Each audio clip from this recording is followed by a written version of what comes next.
My 2002 Ford F-150 SVT Lightning has definitely seen better days, and it still doesn't have an engine. Now, you may have seen this truck in the background of some of my videos over the last few months. And by last few months, I mean over 2 years. But it has now since moved from over there to over here. And I have its original engine back from the second machine shop. That's a story in itself. And all of its engine parts and a pickup truck bed full of, well, everything else. Oh, and an aftermarket supercharger on the ground. Can't wait to hear this whine. So we are finally building the engine for the Lightning, and I'm gonna show you guys at home that you can do this. I'm gonna give you a foundation. This is a foundation for basic engine building, and it's gonna look so easy that you're gonna be like, Karen, Julie, Suzanne, bring the minivan in. I'm gonna rebuild its engine, but don't do that. Leave the minivan alone. It's fine. Get yourself a project, clear out the whole garage, rip it apart into a million pieces, and then actually build its engine and finish it, or Karen, Julie, and Suzanne will be really mad. Now, if you're newer to the channel, you might not know the SVT Lightning, but I bought this truck about 4 years ago and discovered it was blowing coolant out every time I got into boost.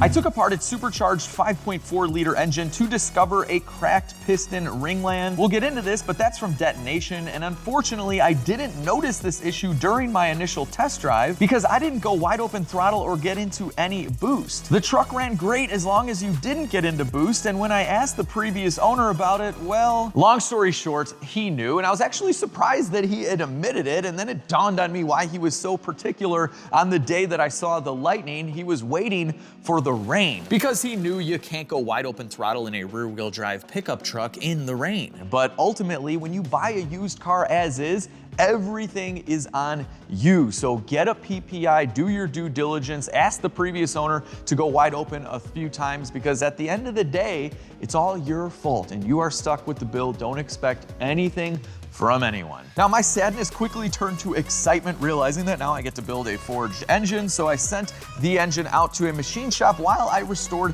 the entire frame. And yes, I went a little crazy here, but this is a truck I plan on keeping forever, so time well spent. During the frame restoration, eBay Motors contacted me and they wanted to sponsor the truck and put it on a national tour, but it had to be done in 30 days. So I sourced a used engine that had an aftermarket blower on it, installed that, and the truck was back up and running.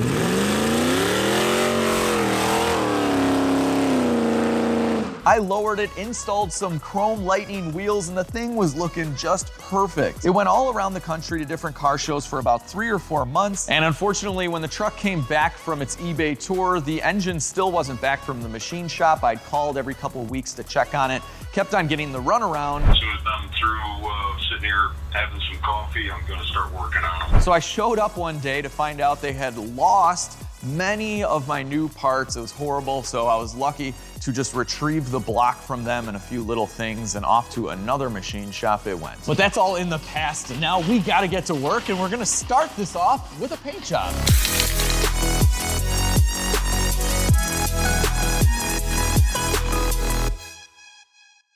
All right, so with this engine, I'm not gonna spend a ton of time on this because everything is covered up. So definitely not a necessary step, but this thing has been completely degreased, and we're just gonna hit it with some very high temp primer first. And I'm thinking we'll go black with this guy. Primer's done. We're gonna use some gloss black ceramic infused paint, whatever that means. And we'll do some light coats here first. After about 10 minutes, we're gonna hit this again.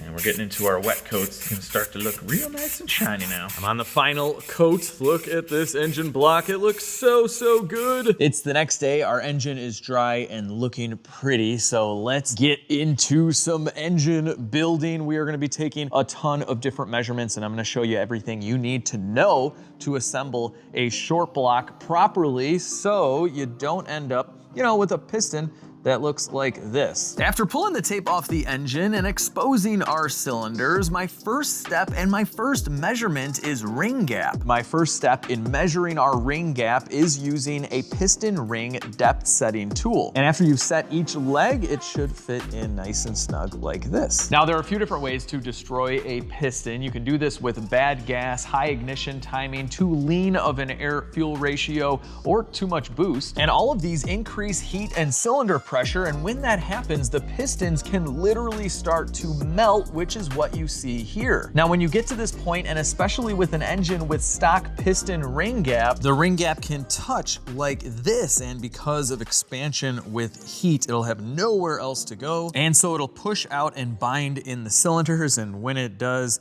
well, it will deform the piston. It'll break the piston like this. To avoid that, you just wanna gap your rings properly. So according to Manley, the manufacturer, for mild to medium boost, which is what we're gonna be running, we want roughly 20 thousandths of an inch. And I did get one piece of paper from the machine shop, and they say they gap the rings to 20 thousandths of an inch. There are two compression rings. This is the second one. So we'll start off with this first.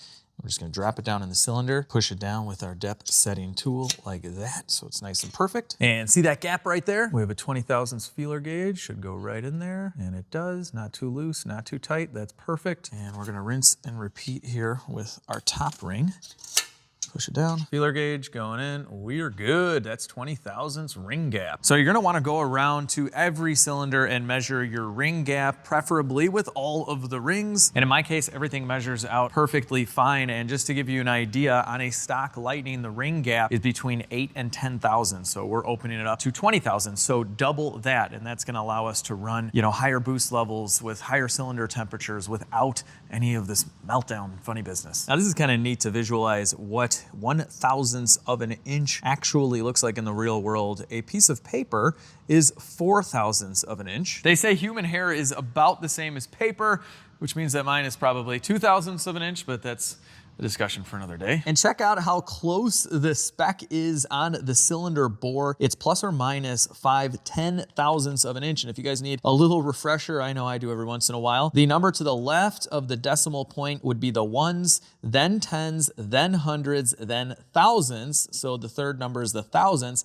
And then that's 10 thousandths, that's half a thou. And I hope that clears it up for you guys, because you probably hear these measurements in YouTube videos and stuff, and you can't really, put two and two together and visualize what this actually means. But a piece of paper is 4/1000ths of an inch, and we're gonna get to this in a little bit, but we're only gonna be running 2/1000ths of an inch clearance for the bearings. So a half a piece of paper. But anyway, let's assemble a piston. Here are all the parts that make a piston complete. You have the actual piston. On the bottom left, you have two compression piston rings, and on the bottom right, you have an oil ring that is made up with 3 separate parts. You also have a wrist pin and 2 wrist pin retainers. So let's go ahead and install these rings properly, because I don't want this to happen. Just like I don't want my lawn looking like this or like this, which was the case, well, a couple of years ago when the Lightning first went down, because that was before I was using Sunday lawn care. Now my lawn looks like this, and it's just so easy. Screw on your nutrient pouch to your garden hose, open the valve, and you're off to feeding your lawn iron, nitrogen, seaweed extract, and other ingredients that you can actually pronounce and that are better for your pets, people, and the environment. It's also shipped right to your door with easy to follow instructions, and getting started takes a few minutes. Just go to getsunday.com/legit to start your free lawn analysis. Sunday will use your geographical location to create a custom tailored plan just for you, and you can even send in a soil sample to fine-tune the plan for even better results. Now, if you guys live in an area like I do, where it's still snowing into March, that is ridiculous,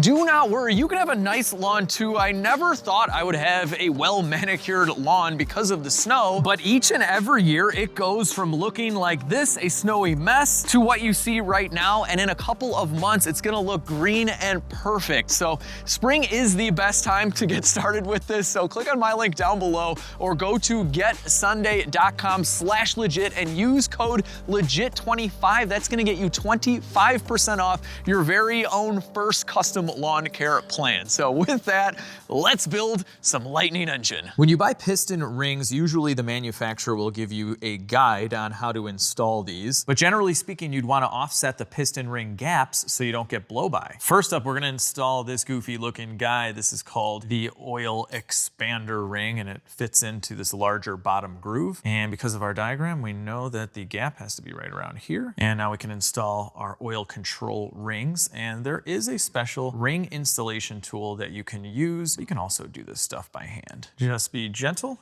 and you'll be okay. So we're gonna fit this in on top like that. Okay. that one's in. Our oil ring is 3 pieces, so we have a bottom ring going in on this side here. Bam.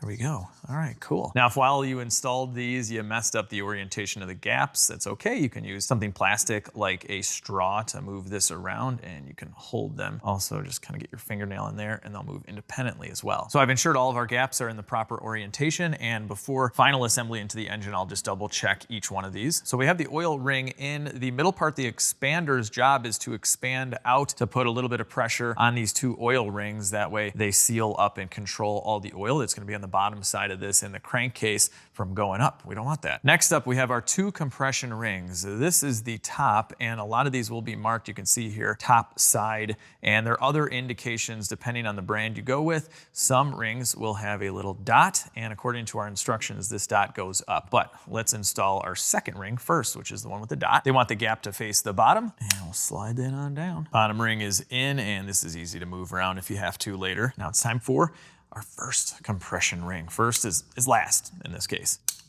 There we go. Cool. That's it. All right, this one goes to the top, this one at the bottom. And you can imagine if we line these gaps up, why that could be bad. There'd be all the compression just going right here. And these little oil rings, they're gonna be like, we're not designed for that, stop. So that's why we want these offset. For sure. Now, before we install the piston onto the connecting rod, which is the part that connects to the crankshaft like this, we need to install the new rod bearings. So this has 2 halves, one for the rod cap and one for the connecting rod, like that. And then you can connect the rod cap and the rod like so.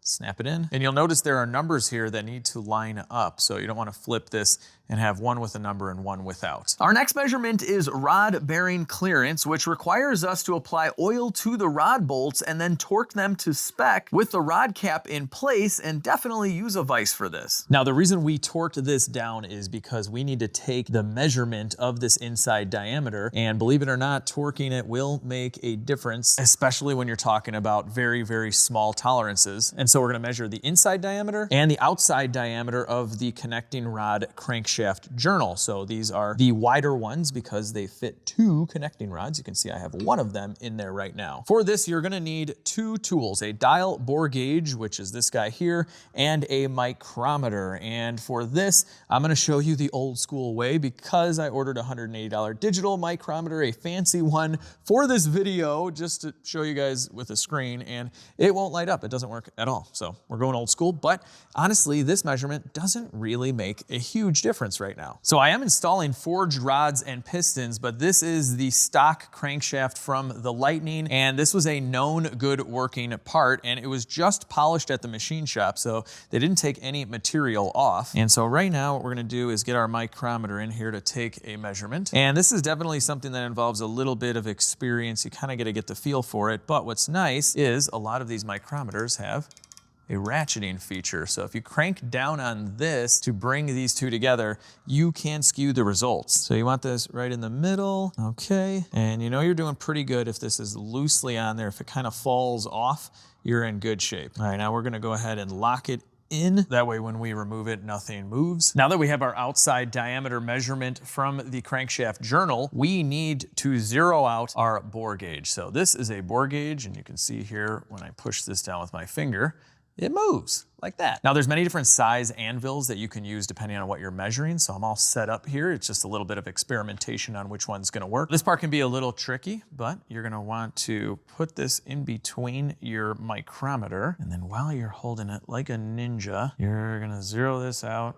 And then also like a ninja, you're gonna lock it in, Perfect. All right, now we can remove our micrometer, reinstall our rod. Now we are going to install our dial bore gauge right here. And we're gonna move this dial bore gauge in the bearing until we find that middle point that it keeps on bouncing back and forth. And there we are, right about 2.5 thousandths of an inch. And that, ladies and gentlemen, is exactly where we want to be. So for every inch of bore diameter, which we are right over 2 inches on this factory Triton 5.4 crankshaft, you want 1/1000th of an inch of clearance. So since we have 2 inches, we get 2/1000ths of clearance. And if you guys remember, that is a very, very small amount. It is half the thickness of a piece of paper. So there are many different size micrometer. We're using the 2 to 3 inch, but remember I said it wasn't super important what this measurement came in at because we just wanted to measure the difference between the crankshaft journal and the rod journal. But let me show you guys how to read a manual micrometer. Maybe the digital micrometer that I bought not working is a sign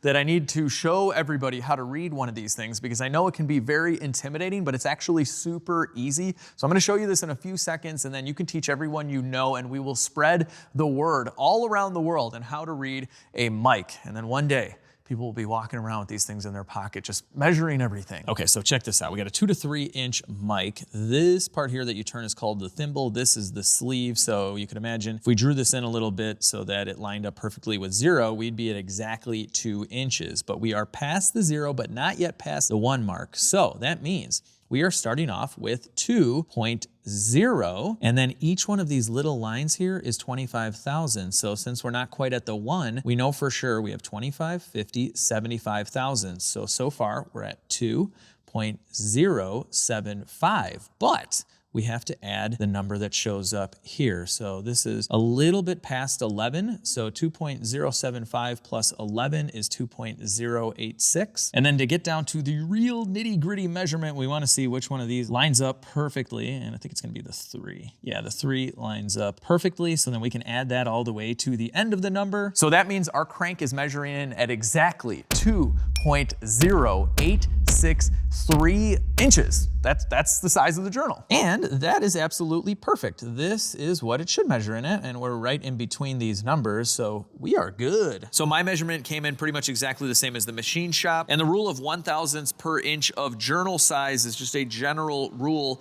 because this is more of a race engine. We went just a little bit looser. You're gonna wanna go around and take these measurements for each and every rod and rod journal on the crank. I did that, we are good to go. So now we can assemble the rod with our assembled piston. So this is your connecting rod. These are much stronger than factory connecting rods. And this is the wrist pin bearing. This is the wrist pin, and it's gonna slide in like that to hold the piston. There's definitely a clearance spec for this, but these are all brand new parts. We should be good. And we're using Manley rods and Manley pistons. These are super high quality and strong, and I've used them on some other builds as well. But anyway, what you're gonna wanna do is install the rod like so. Spray a little bit of oil in there with our 100-year-old gas can that I found buried in my backyard. A little bit of oil on the wrist pin as well. And then this can go in either end. We're gonna slide it through the piston and then it'll go through the rod like so. So we've made the connection, but we have to install our retaining clips now. These come new with the pistons and they slide into a groove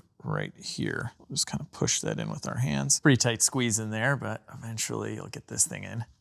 There we are. That is all the way in, and now you can see the wrist pin kind of sets up against it, and then you just gotta install it on the other side too. And here we have it, a fully assembled piston and rod assembly ready to go in almost. Before we can start putting any of that stuff in here, we need to install our main caps and do the exact same thing we did for the rod journals, but for the crank journals. And just like our connecting rods, we need to install all of the main bearings and pay attention to the main caps as they are numbered. The caps slide into the block, and on this particular engine, they use main cap dowels, and they usually require a little bit of persuasion to go in. Once installed, you can go ahead with your main bolts or studs in my case, and this engine uses side main bolts as well, so once they're all in, you can go ahead and torque them to spec and then measure up the associated crank journal. Okay, here is the test part of this video. We're still using the 2 to 3 caliper. What measurement do we have right now? Pause your screen, take a moment, write your answer in the comment section. No cheating, no cheating. Do you know how to read one of these things? All right, here we go. You know, we started with 2, so 2.6. We can see 2 lines, each one's 25 thousandths. So we're at 2.65. We go over here, 6, 7, 2.657. And which one lines up? We have the 5. So the answer is 2.6575, which is literally exactly what it should be. That's perfect. Did you get the measurement right? And who else is buying a micrometer now, or am I the only crazy one here? Now that we know that measurement, it'll help us pick our anvil here for our bore gauge. So 2.6 ain't gonna cut it. It's gonna be too small. 2.8 maybe? These just slide in and then screw on like that. Nope. That is too big, way too big. In any good kit, they give you a bunch of different spacers. So we're gonna take our 2.6, add a spacer, throw it on, tighten it up. I think this is gonna be the one. Is it? Oh yes, fits in there perfect. And you guys know the drill. Find your perfect zero, lock it in, and you're gonna wanna do this one at a time, as you could imagine. You won't be able to fit your tool in once the other main caps are installed, but we're gonna go in here just like we did, find that middle ground. Yeah, right there, right where it bounces back. So we're moving it back and forth, and yep, we have our 2/1000 of an inch clearance for the mains as well. So I'm gonna do that 4 more times, make sure everything is good. But right now, let me show you guys how to measure the cylinder bore, and guess what tool we're gonna use for that. We're gonna use a micrometer as well, this time the 3 to 4, and our bore should be 3.570 or somewhere around that. I have this set up to 3.6, and I picked the right anvil on the bore gauge so we can zero this perfectly. Right there, yep. And I'll bring this to 0 right there. Ninja. Now we're gonna go in the cylinder here, and we'll go down quite a bit. You can take measurements at the top, the middle, the bottom, and you can see here, we're right at 20 thousandths. That's perfect. So we have 10, 20, and then 30 thousandths. Remember, we started at 3.60, so minus 30 thousandths, and we're gonna be at 3.570, which is exactly what the bore should be. So we'll take 3 measurements per cylinder, and if everything's good, we can assemble. What's nice is we already have the tool set up, so you can kind of just go to town here. So right there, cool. And here, we'll do another one, yep. That's great. After checking all the bores, I agree with the machine shop. They are perfect, and look at the cleanup job they did. That's pretty good. And if you guys haven't followed along with all the updates on the Lightning, one of the big hang-ups here was that this engine was hijacked basically by a machine shop who lost a bunch of my parts and didn't do any work. So I brought it to another machine shop who had it for 6 months. So needless to say, I just don't trust anyone. That's why I wanted to double check everything. But I do think the second and last machine shop did a good job. So let's reassemble. I pulled out all the main bearings just so we can give it a good final clean. And keep in mind, this was cleaned at the machine shop and covered while I was here at my shop. But we're gonna blow everything out with air. I have one brand new microfiber that we're gonna use exclusively for this engine, and everything is looking real nice. Now we had these main bearings in for our measurement, so now we have to reinstall them. These are brand new main bearings. They're all the same except for number 1. As you can see, it only has a groove that covers half of the bearing, and so does the block. So this one gets snapped in here, and let's see if I can do this and hold the camera. Bam, right there. You see the little groove there? It just has to match up, and you're in. That bearing is done. We'll just keep on going with main bearing installation like that. Very easy. With all of the bearings installed, we are going to use some engine assembly lube. You're going to see me use this quite a bit. And as you can imagine, at first start up, you don't want anything to be dry. You don't ever want anything to be dry. So we're going to put copious amounts of engine assembly lube in here. Just take your finger, kind of make sure you get it all over the place. So you do want the back side of the bearing to go in dry, but this side to go in with some protection. Some guys will use engine oil for this as well. As you can tell, it's pretty tacky where engine oil can kind of leak out. So definitely use this if it's something you're going to build slowly, because it'll stay there. Now we are almost ready for our crankshaft, but because it's been sitting for a while, we just want to clean it up. And you can use brake clean, carbon choke cleaner. Those both work really nice. So we're just gonna spray it. There's oil holes too, so get in there. Now we're just gonna use a little bit of air. Now that we have a perfectly clean crank, we need to install these, which are thrust bearings. It's a 3-piece design, and the thrust bearing ensures that your crank doesn't move forward and back, and you have these grooves that go on the outside. So this bearing is gonna sit in right here, like that. This one like so. Okay, there we go. And we'll do this last one after we get the crank in. All right, big moment. Now we can install the crankshaft.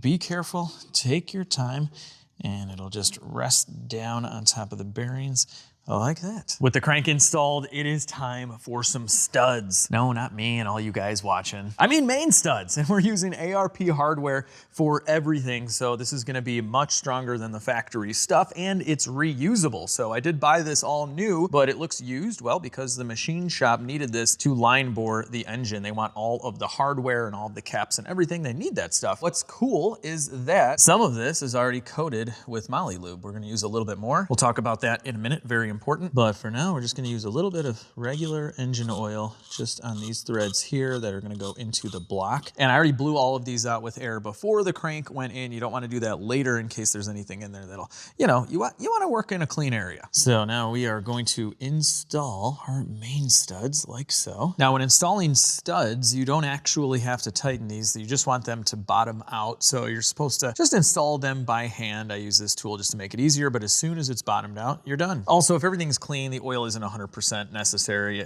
I've always done it that way. Now, something I just mocked up is our new engine oil pump that we're gonna be using. And I only threw it on there so we can line up our pickup because there is one stud that's different and this is gonna tell us which one it is. So then it goes right there. You can see here that one stud has a little standoff for that oil pump pickup. And it happens to be next in line here. I thought it was this one, so we'll go ahead and thread this guy in and the rest of them. It's time for the main caps, bearings installed, assembly lube installed, and these are all labeled. You can see right here it says number 5. And this is gonna face towards the back because we have our last thrust washer that sits in like that. So we'll go ahead and install this bearing, and then while we hold it, we'll install the main cap like so. Perfect. A couple love taps just to seat this guy. I love you. And then we have these dowels. So this is not really a 4-bolt main. Normally a 4-bolt main would have 4 bolts here and 2 on the sides, but these do get these dowels. So it's kind of a 4-bolt main. These are the side bolts, and let's talk about moly lube. So ARP specifies that you must use a little bit of this on the threads, so we'll put it on the threads, but also on both sides of the washer, and that is so we get an even torque. So they specify their torque rating based on using this stuff, so we just need a little bit. Some on the threads as well. Get it all in.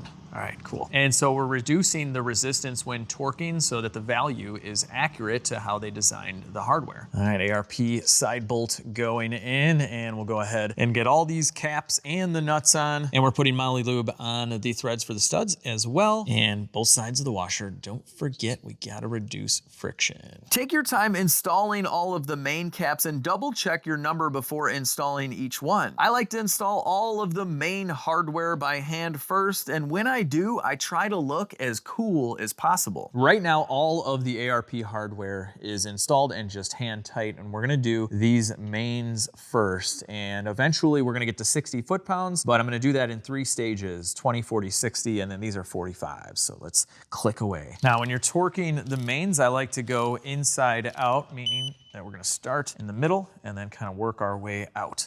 And 20 foot-pounds is not a lot, so you'll reach that right away and just keep on going. And just like that, I'm on my last pass, and we're gonna hit 60 foot-pounds this time. Now the side bolts get a final torque of 45. I did this in 2 stages, so I've already done 20. There's our 45.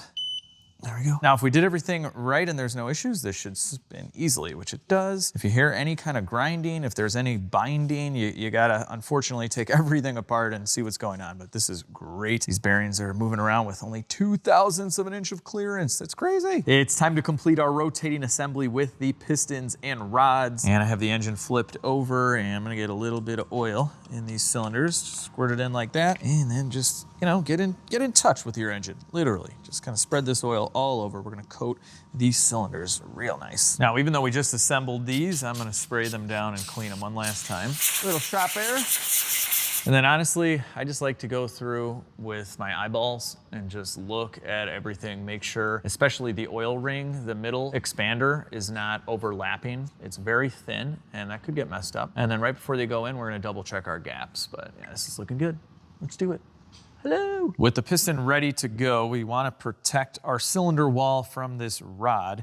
So I just cut up a piece of 3/4 heater hose. It's gonna slide over this bottom one just like that. Now your piston's gonna have an arrow like that. Just make sure that's pointing to the front of your engine. And you can't just go ahead and slide this guy in because the rings are protruding out. So we need a way to compress these piston rings. So you get yourself a piston ring compressor tool like this. And this is adjustable so you can use it on many different engines. It's just gonna simply slide over, make sure it's pretty square. And we're gonna go ahead and tighten this up. It's compressing our rings right now. There we go. So now we can install our rod and piston like so. And then you can just take something soft like your hammer, give it a few love taps down.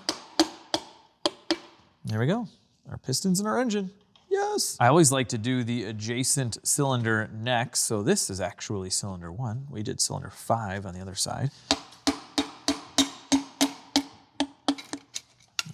With both of these front piston and rod assemblies in, I flipped the engine over, and I just want to show you when I'm doing these, I'm going to rotate the crank so the journal is far, far away because you don't want to accidentally nick it. That's part of the reason we do the rubber on the rod. That also helps from not, nicking up the cylinder as well. So what I want to do now is attach these 2 rods to the crank. I like to work 2 at a time, so just pushing this up with our hammer, this side as well. Now at this point, we will remove our rubber hose. And now I'm gonna slide the upper rod bearing in, just like that. A little assembly lube in the mix. And now we can install our lower rod bearing. These are labeled. You can see the word lower, and that snaps in like so. Assembly lube going on. So now we're gonna turn this journal into our bearing, like that. With the rod on the crank journal, you wanna make sure to line up the numbers, and they are different numbers for each rod so you know which one is right.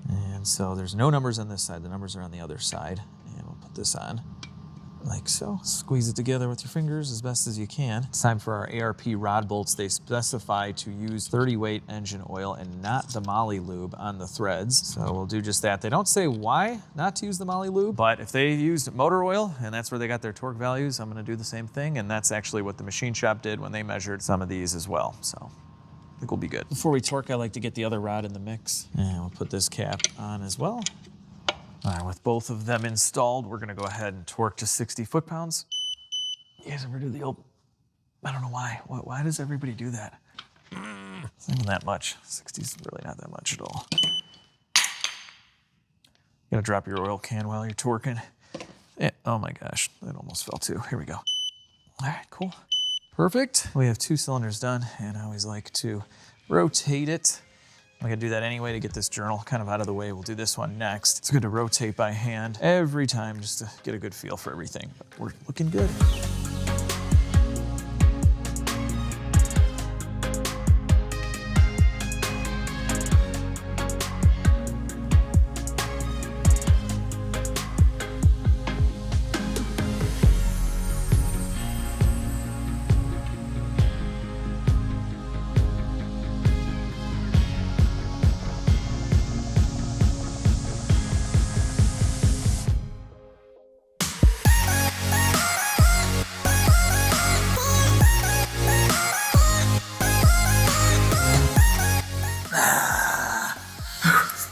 The fluidity. And just like that, our bottom end is fully assembled. And I like to spin the engine around a little bit, obviously by hand, low RPM, it's not gonna do any damage. But that way you make sure that it feels smooth, nothing is catching or hanging up, and everything feels absolutely perfect so we can move on. Next up, we have the cylinder heads, which need to go on right here. Well, one of them at least, so this engine is gonna get significantly taller. And something to point out is that we have this dowel pin straight up. So it is shooting straight up. It's on an angle right now on the engine. But that is the position of the crank that you need to be at in order to do all of your timing. So that's gonna set the pistons in a certain spot that's safe, because once we bolt the cams up, some of the valves are gonna be open. Right now they're all closed because there's no cam, but you don't want those hitting the pistons. Now that we have the bottom end buttoned up, I just wanna check the end plate on the crankshaft. So this is a dial indicator. I have it zeroed out right now. And I'm just gonna go in and pry the crank back and forth. So we're at 0, we pry it, and then when you let it go, that's its true measurement. Probably a little bit more, so we're at like 1.5 thou. We should be at 2, which I think it's gonna be there. So we should be at 0.02 of an inch, but I packed that with assembly lube, so it's taking up some space. So I'd say once we're running regular oil,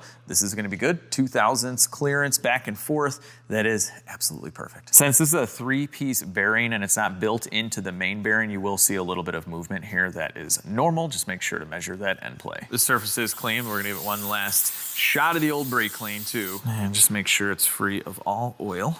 Don't want any of that. I did put a little bit of oil again around the rings and the cylinder wall just to protect on that first start. Next, we're gonna install the dowel pins in the block. Get them down with a hammer like that. We're gonna be using Felpro MLS head gaskets, so multi-layer steel. This will hold all the boost. And we're just gonna lay it on right there. The dowel pins are gonna hold it. Everything is nice and clean. And this head being right from the machine shop is perfect. This is all smoothed out. I gave it one last clean. We're good. Here we go. She's landing. There we go. She's on. Okay, so we are gonna be using head studs, and a lot of guys will put all the studs in first. And it looks really cool, don't get me wrong, I've done that too. But it is better to install this with the dowels, the gasket, the head, and then thread the studs in, because if you put the gasket on over the studs, you risk damaging the head gasket. We don't wanna do that. These are the ARP head studs that I'll be using. These are reusable and much stronger than the factory head bolts. On one end, you can fit an Allen to tighten these up just by hand. The other has nothing, so you know that's the side that goes down. We're gonna install these dry, and obviously the block threads are all clean. You wanna make sure of that first. Should be able to thread these in by hand all the way. Should be easy, just like that. So then you can use a tool in here just to make things go a little quicker, just like that, all the way down. Once you've threaded all of your head studs in, we are gonna use our digital caliper and just make sure that they're all at roughly the same length. I mean, this is thousandths of an inch here, that's totally fine. But you're just making sure that you don't need to screw one down more and that it has truly bottomed out. So these are all gonna be good. I like it. Okay, next we're gonna install the head stud washers that come in the ARP kit, and they have a stamped side that looks like that and a flat side. And we want stamped side down, and this has to be dry and clean. And basically that nut is going to grip into the head and stay still. And we're gonna apply the moly lube on the top of the nut and the threads. If the studs are in a hard to reach place, you can just put the moly lube on the inside of the nut, and then on the bottom side like that, that'll do the same thing. It'll go much quicker. All right, so we have all of our nuts in. We're just gonna go around with the gun just to drive them down. No actual torque is being applied just yet. So they are all bottomed out. Not only is there a torque spec, but there's also a sequence. So this is the front of the engine. So we're gonna go 1, 2, 3, 4. Just follow the sequence. First pass 25 foot-pounds. And so with these studs, there is no stretch to them. With most studs, that's the case. So there's no angle torque. When you're doing factory bolts, there might be an angle. So we'll just go around, start the torquing. There we go.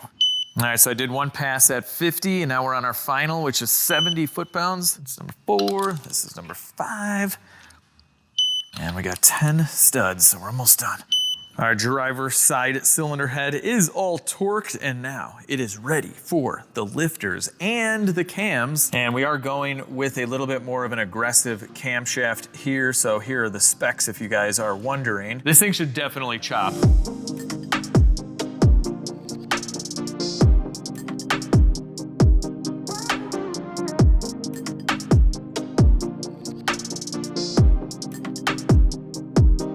Just like that, we have both cylinder heads installed. This engine is getting huge, and now it is time for a coffee cup full of brand new lifters. So I have all new lifters. They were about 175 bucks, but well worth it considering the originals are, you know, from 2002. But anyway, they're gonna go in like this, and they should slide in and spin really easily. And if you ever run into a situation where it's not going in easily, you might have to run a little bit of sandpaper in there. It really shouldn't be like that, but sometimes you can get a little burr, something like that. But just make sure that they do spin, because they can spin when the engine's running. You want that. But anyway, these are all going in and spinning nicely so far. Before the rocker arms go on, I put a little bit of engine assembly lube here on the top of the valves. Even though we're using oil everywhere, again, this will stick very nicely. Throw some on the lifters as well. And then we have another coffee cup filled with rockers, and they just go on like so. So we'll go down the row and we'll have rockers before the cam. It's time for the camshaft, and these are side specific. The part number ends in an R for the right side. And guess what the other part number ends with? Take a guess, take a guess. You'll never get it. It's an L.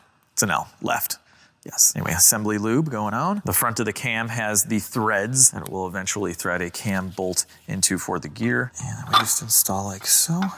Cool. With our cam resting on our cylinder head, we're gonna add a little bit of assembly lube there for the cam bearing cap. And right now I'm just tightening these up by hand like that. And these are all labeled. You can see 5, and the little dot means it faces forward to the front of the engine. With this cam in, I'm gonna go ahead and install the other side, and we'll get to some timing stuff before we torque this down. Both camshafts are installed, but not torqued yet, because I want them in the proper position before we torque them down, because when you torque the cam down, some of the lobes are gonna push on the valves and open the valves, and you wanna make sure that everything is in time, especially if it's an interference engine, and I treat basically every engine as interference, even if it's not. Just do it right don't mess around. So when you're timing an engine, not only do you have to get the cams in the right position, but the crank as well. In this case, our keyway points straight up. So our pistons are in a safe position right now to set the timing and the proper position. So what I wanna do next is just temporarily install our new crank gear. Now we're gonna install our cam sprocket. So there's a spacer that goes right here first, and then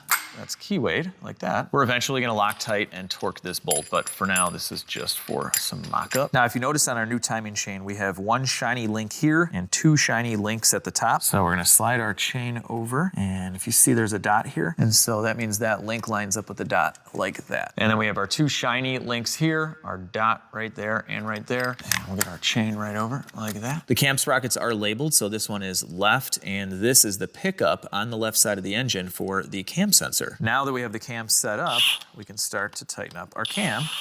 There's a sequence to the torque, but it's basically inside out. We'll go around like this, draw it in slowly. Once you start feeling some pressure, just know that you are opening up the valves then. But since you have the crank in the right position and the cam in the right position, those valves are free to open up. So now I'm going around by hand and just drawing them down. Now these little bolts are only held in at 90 inch-pounds, okay? Not foot-pounds, inch-pounds. You don't have to replace these because they're not stretch bolts, so they don't have a degree or an angle to them. But yeah, not a lot of torque goes into these bad boys. Oh man, this chop. I cannot wait to hear the chop. It's gonna be like the most American pickup ever. Both cams are fully installed and torqued, and let me show you how we're gonna lock these cams in. So we have this tool, and this is actually a universal. It works on a few different cams, but it has an upper kind of bearing cap to it and a lower that has threads. And right here are some flat spots on the cam, and we're just gonna simply slide this in here. It's a little cumbersome to work with. There we go. And now we'll just go ahead and tighten these down with a ratchet, and this cam will be locked in place. Both side cams are locked in, and this is what we're going for. So you can see the marks at the top of the cam gears. The one to the right kind of points up off into the air that way. This one is more straight up, and then like I said, we have our keyway straight up as well. I'm actually gonna take all this stuff off now. We have to install our oil pump and pickup tube, which just came in. Otherwise, I would have done that first. But now we have the cams locked in place, so we're good there. Slide this off, get our chains out of here. We're gonna flip this engine over to get to the bottom end. Woo. So normally you would put the pump on and the crank sprocket and then just time the thing, but I was waiting on this right here, a larger diameter pickup tube. So this is the factory for a 2-valve, and this is for a 3-valve, and we're using a 3-valve pump. So you could get away with this, but for like 50 bucks, you know, why not get a little bit bigger diameter? So we're gonna go with this combo. There's 2 flats on the crank, and that's what drives the oil pump. So you gotta move the rotor around a little, and lots of shimming. There we go. Okay, so once it seats on, you are good. All right, now we can get our bolts in. Like that, we got 4 of them. So we're just using the gun to draw them in. It's about 8.5 foot-pounds. That's all the torque these guys need.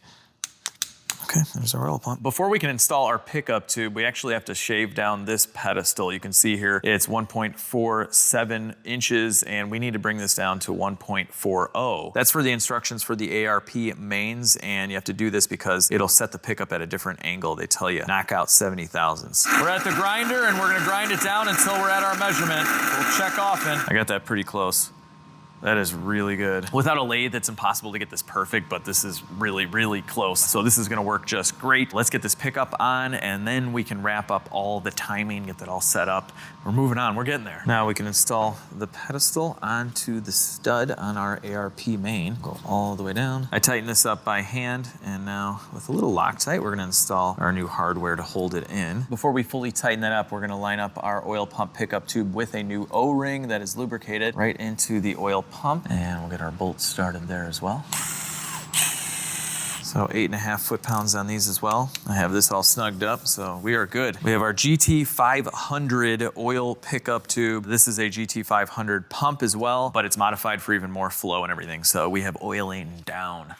Let's get our crank gear back on. All right, we got our shiny link going on the sprocket where it has a little dot there. Do the inside first. Timing chain number 2. It's time for the guides, so I'm just doing a little assembly lube here where the chain rides. And this one sneaks in here, and it actually utilizes an oil pump bolt. And I'd messed up. This one requires a long bolt, and I'd put a short one over here. So anyway, got it out. And this holds the oil pump and this guide. I'm gonna go ahead and torque this. Re-torque our oil pump, we're good. Guide number 2 going in, slide in like that. Probably not needed, but I do Loctite bolts that I think are important. I think this one's important. So we're gonna get a short one down there and a longer one up here. Nice. This is our first tensioner guide. So we have to hold the chain like this, and this doesn't have any bolts, it just has a pin right here. Now we need to install our oil-fed timing chain tensioner on the right side, and you can see it's got a big R. It's not for the Ryans out there, it's for right. So I'm gonna thread this bottom one in, and we can kind of swing this into place, and now it's easier to install the top bolt. These tensioner bolts are 20 foot-pounds, so a little bit more than those little guys. All right, our last guide going on. Something to mention, there's no gasket here, so this is just metal to metal. Slide it in there. All right, a little torque. All right, sweet. It's looking good. So these have little grenade pins that you pull out.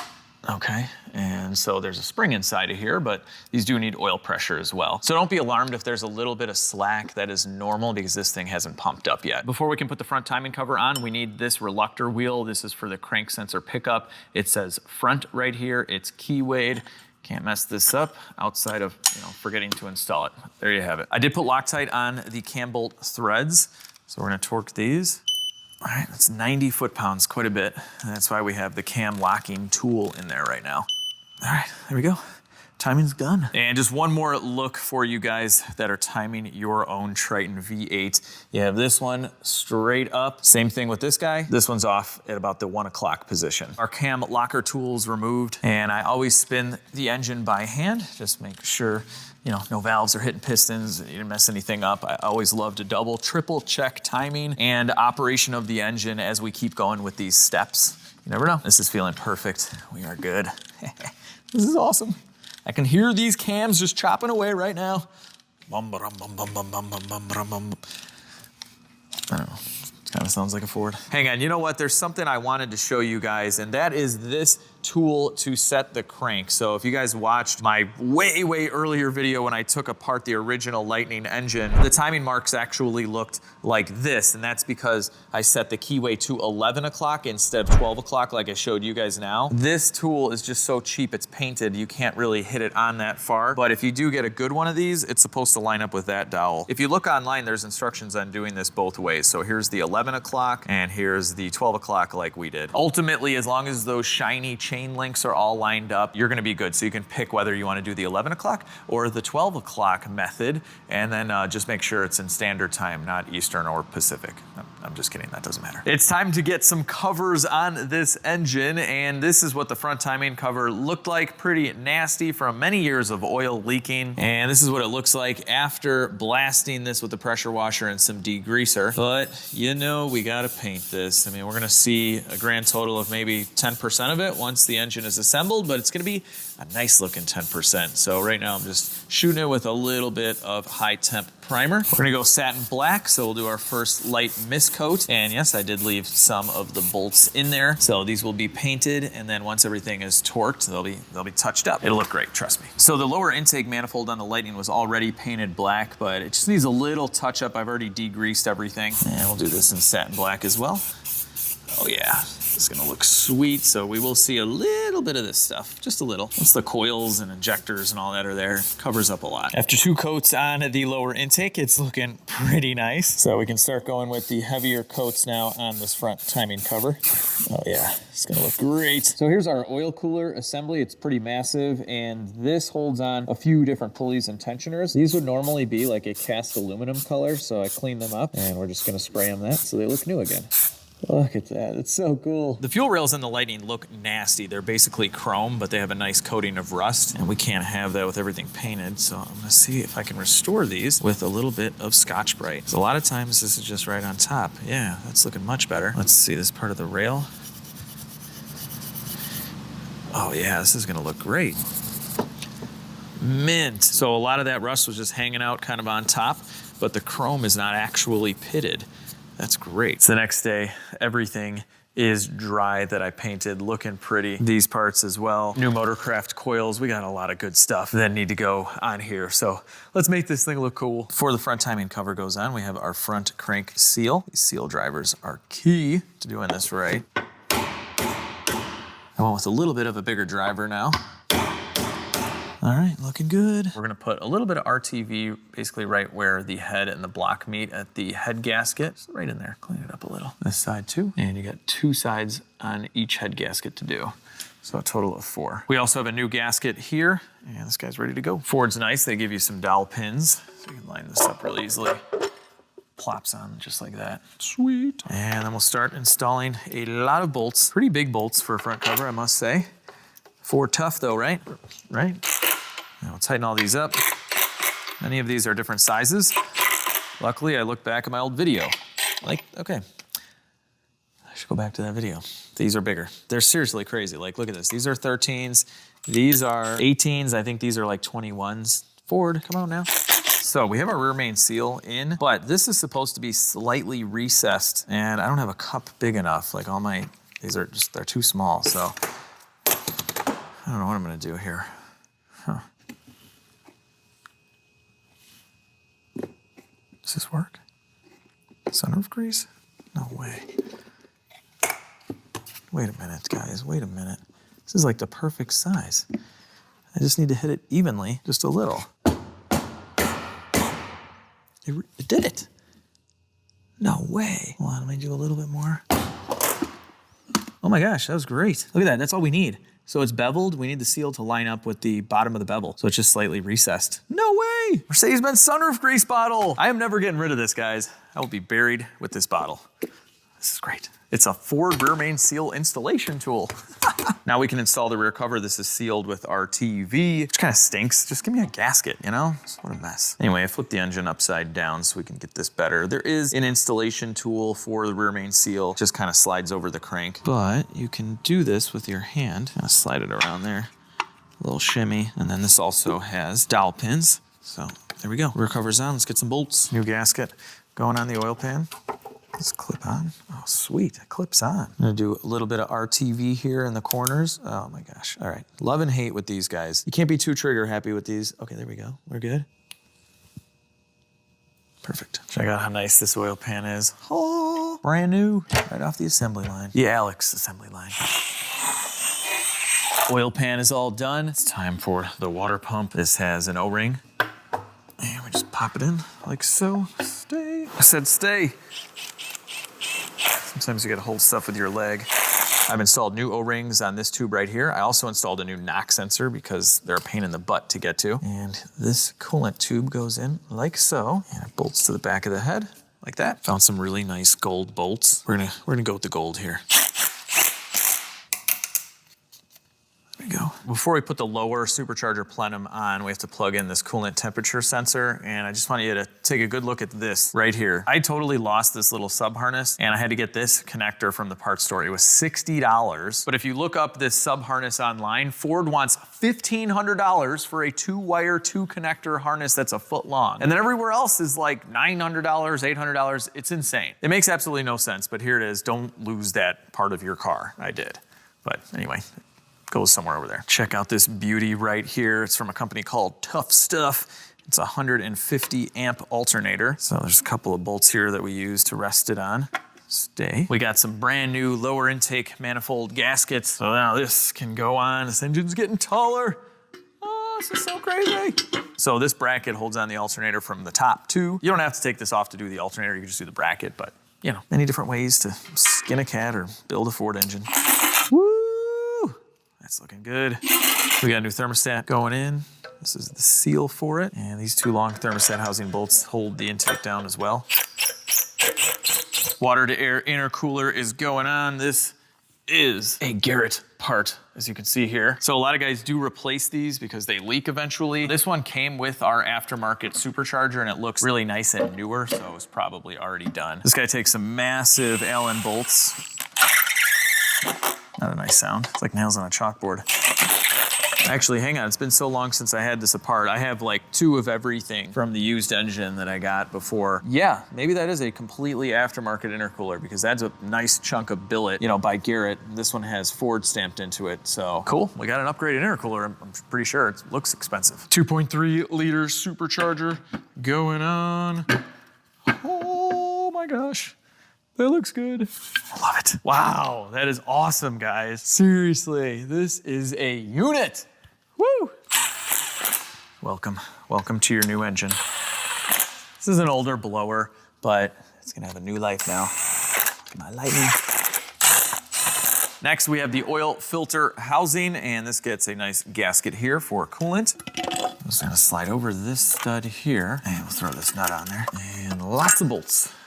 I like that one. And before we put all the bolts in, we have to install the engine mount on this side. It shares a couple of the provisions for the oil cooler housing. There we go. It's header time, and we're using some nice metal gaskets. I don't really like the graphite ones that they give you with headers sometimes. All right, so we'll seat these all the way first, like so. We got 2 per side. And we're gonna be using the same headers that we had on the truck running before. There's nothing wrong with these, and they're gonna work just fine. There we go. Real easy when you have the engine out. And then we have brand new nuts. These are locking nuts as well. Now, let's tighten all these guys up. Can't tell you how nice this is to do with the engine out. Still actually kind of hard to get to some of these. Not that one, but like this. We're gonna have to do that by hand, this by hand. Ratcheting wrench really helps out for this. Forward. Come on now. No other way but a wrench. Take forever. Look at that one. Can't fit anything on it. Both the headers are on. It is looking good, and we're about to make it look even better and let the world know that we are powered by SVT with these beautiful custom valve covers that a subscriber made for me a couple of years ago. I'll put a link down below. It's been a couple of years. I don't know if he's still doing this, but if he is, there'll be a link there. They're a little dusty, but man, are these things sweet. Valve cover number 2 going on. Okay. You're holding the camera. It's kind of hard to aim engine parts onto an engine, but it's on. Oh yeah, tighten all these up by hand. Very little torque. These are tiny little bolts. So satisfying. I cleaned a little spot of the valve cover. It looks so good. I gotta do the rest. Oh yeah, yes. It's perfect. I cleaned up this side as well. Looking good. Next up, harmonic balancer time. So the factory balancer does have rubber in the middle. That can fail. Mine looks fine, but while we're in there, we're gonna get a nice new one that's, you know, just looks prettier. It's nice and black. But as you guys probably know, on supercharged engines, they keyway the crank. You can see the key right there. That way, this does not spin on the crank while it's spinning the blower. This is also press fit on, so we can't just slam it on here and put a bolt in there. There's a few steps to make this a lot easier. Now, my first step is a little bit of heat on the inside, not much. And you'll notice I'm not heating this side. That's what's gonna ride up against our seal, which we don't wanna damage. So we don't want this glowing red, just a little heat on the inside. This is thick enough to kind of keep it isolated in there and just expand it a little. All right, that's pretty good. So now we're gonna line it up with the key. Okay, that's it. It lines up, it goes on a little bit. I'm gonna give it a few little love taps. All right, now this is our installer tool. It's got a gigantic washer that spins independently. This will thread right into the crank. First we have to push it out so it's long enough. We'll turn it into the crank like so. And I like to kind of use all the threads on there. So we'll keep going, there we go. Once it bottoms out, you don't have to tighten this really. And this is what we're gonna use to pull it in. And it is a massive 32. And we're just gonna turn it like this. And it's sucking it in right now. And you want it to go on nice and smooth. If it stops, don't crank on it. This should be pretty easy, especially if you gave it a little bit of heat. Almost there. And this is just gonna simply bottom out and then we'll know we're done. Yeah, right there, okay. Yeah, it'll start to spin the engine, but we're bottomed out, so crack this loose now. Take out our install tool. Now we can go together with the actual bolts. We're ready for our ARP harmonic balancer bolt, and you'll notice I put a little bit of moly lube, just like the head bolts on here. That's what they call for. And you're also supposed to put a little bit of RTV here in the keyway. So we'll just kind of inject a little in there. Like that. And I just like to do the face of this washer. Okay, that's way too much. Spread it around there and make kind of a flat surface of RTV here. All right, so we have some RTV on the washer. This is not gonna mix with the thread moly lube because that's going in the crank. And then we're just going to tighten this guy in there by hand, 100 foot-pounds with my fingers. Just kidding. So we have to torque this to 100 foot-pounds. The crank's just gonna spin. So I installed a couple of bolts and a pry bar. And we're just gonna do one of these guys. There we go. 100 foot-pounds. All right, balancer is on. Let's get a gigantic, cool looking pulley on. I cleaned it up, it's aluminum, it's awesome. And hang on, I gotta give credit where credit is due. I've been using this digital torque wrench from Harbor Freight. It's their Icon brand, and it is fantastic. And look at the range, 12.5 foot-pounds all the way to 250 foot-pounds. So I use a lot of different brand tools, but lately I've been running down the street and grabbing some Icon stuff, and it's really good. So here's our aluminum pulley that's actually gonna spin the belt that spins the Supercharger. And so it's kind of easy to swap out if you want to go to a bigger one. I have this one as well, so you can just swap out the rings and leave those 3 bolts. But honestly, I don't really understand the point of this because it doesn't make it all that much easier. You still have to take out even 6 bolts to swap this out. There's more moving parts, but the main reason I'm not using this is because it is smaller. And for a Supercharger pulley, you want it to be smaller to spin faster if you want more boost, but it's the opposite for the crank pulley. You need that to be larger if you want to spin the blower faster and get more boost. I have no idea how much boost it's going to make, but we're going to find out in the dyno in the next video. A little bit of Loctite on these guys. Oh, don't run away from me. Bam. This is nice and torqued. And now it's time for yet another pulley. Oh wait, okay, yeah, we're good. Gotta kind of go on an angle on this. Probably should have done this before, you know, but there's no way you gotta take the big crank pulley off. Take the water pump pulley off. Yep. Do that one first. Do it first. But if you mess up, it's okay. Just have some bolts for this, and we're gonna keep going. I think the only accessories that we're not gonna be able to install on the stand here would be the power steering pump and the AC compressor, as I left them connected in the truck to not lose the refrigerant and power steering oil. But that's okay. We'll get everything we can do here. We have a brand new belt tensioner going on. Beautiful. We have a couple of idler pulleys going on, also brand spanking new. And they ride on a little shoulder. This should never be loose. It should fit nice and snug on there. And you shouldn't hear much. Time for one of my favorite parts here, this big aluminum piece. Just kidding, it's aluminum. This thing is sweet. Looks even better since we painted it. There we go.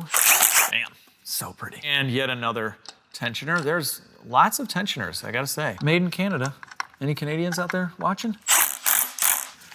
Love you, engine. More brand new pulleys and our shiny factory bolts that we cleaned up. These are factory gold. I love gold. The fuel rail as cleaned up as possible. It's hard to get in some of the nooks and crannies, but most of that you won't be able to see. We have our 80-pound fuel injectors, little MB sunroof grease, and we'll pop them in like that. Fuel rail going on. This is coming together. Go around here and like that. So the Lightning has factory dual fuel pumps and a feed and a return. It's got a nice fuel system from the factory. Injectors are done. Next up, spark plugs. We are using the NGK TR6s, probably the most common plug on boosted high performance applications. I gapped these down to 28,000, so we'll get those into our 8-thread heads. That's right, this is a 2002 Lightning that had the 4-bolt threads, which is a big problem, but mine under warranty were replaced in like 2003 with the good ones. Coils are going in, and we are using Ford Motorcraft factory coils. Push them on in there like that. Perfect. Coils and plugs are in. This thing is looking awesome, and I've made a little bit of room so we can move the Lightning over to that bay. You know what? Let's actually put some oil in this engine and an oil filter. We'll pre-fill this guy. We're going factory Motorcraft. All right, there we go. And there's no reason we can't just fill this up with our brake-in oil. I'm just using conventional 1030, some cheap stuff. And we'll run this, you know, for a few minutes and then change it all out. Drink up, dude. Oh man, I had to get that one. It just spilled on the side of my nice valve cover. I'm just too excited to get it in. Let's feel some compressions. Oh yeah, that's nice. Whew, kicking back on me. Haha, it's coming out of the exhaust. Oh yeah, that's nice. Whew, all right, let's move the Lightning over there. This thing is almost ready. All right, here we go. Put the Lightning on some dollies. How we doing? She's rolling. Yeah, I don't care too much about the CL. All right, we got the Lightning lined up here towards the back of the shop, and it's just a little dusty in here, so we're gonna give it a quick spray, and it's a great time to get the firewall. I kind of cleaned this the last time, but I'm going around with one of my brushes here. Just kind of getting a little bit of everything. Oh, it's gonna be so nice to work in a clean environment. I mean, this thing was already pretty clean because we did like a frame-off restoration on it, but you know, it's better now. All right, pressure wash away. I've covered up some of the electrical plugs. Got a cap on the brake fluid reservoir, even though it's been open for like 2 years. We'll have to do a massive bleed. Woo, look at that beautiful frame, guys. There's some bolts that we'll have to pick up. This thing is clean. Clean out our AC condenser a little bit too while we're here. Why not? All right, I think I'm about done here. And if you guys are worried about pressure washing your engine, I have another blue pickup truck series you can check out about how sometimes water doesn't destroy everything. If you haven't seen that series, I'll give you a little hint and tell you that this flood line that was drawn by the insurance company should have actually been all the way up here. And this is my new daily, and it still works. So you can clean an engine or throw a truck inside of a lake and have it survive. But seriously, the key to not ruining electronics when you're pressure washing engines is to dry everything right away when you're done. All right, I guess I forgot the little cover on the relays. Cover the relay, it'll be fine, but we're drying it. It's going back to the lift so we can get this cab off. Going back home, buddy, just for a little while, I promise. Oh man, it's gotta be the limits of this engine stand. This thing's gotta weigh like, I don't know, 600-700 pounds. That's why I'm holding it from here. I think it could tip over. LSs are lighter, they're more aluminum. Newly built engine, meet my 2002 Ford Lightning. All right, guys, that'll do it for this video. That is how you build an engine DIY style. And in the next one, we are going to install this into the Lightning. The cab is miraculously flying up into the air. We're gonna get it running hopefully on the dyno and complete the whole Lightning project. Fingers crossed. And I'm gonna start the intro to that video just like this with the thing going up. So I gotta make this quick. Like and subscribe to the channel, and I will see you in the next one. Tune in. This thing will literally be right here. I'm just gonna stay right here. See ya.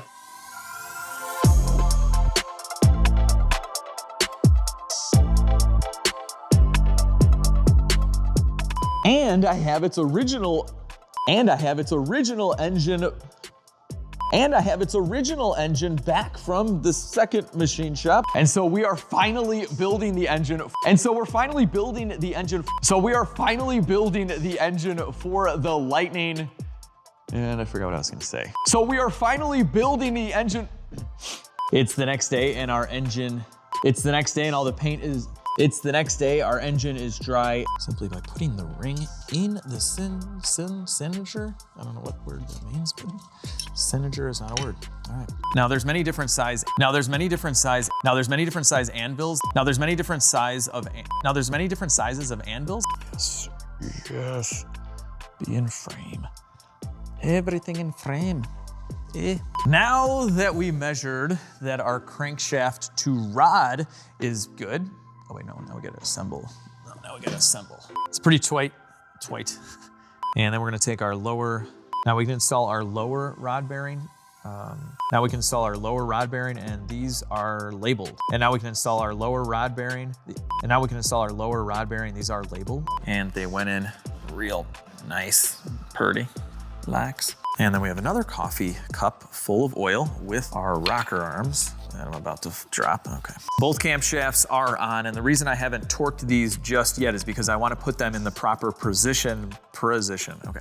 Now we can install the rear cover. This is sealed.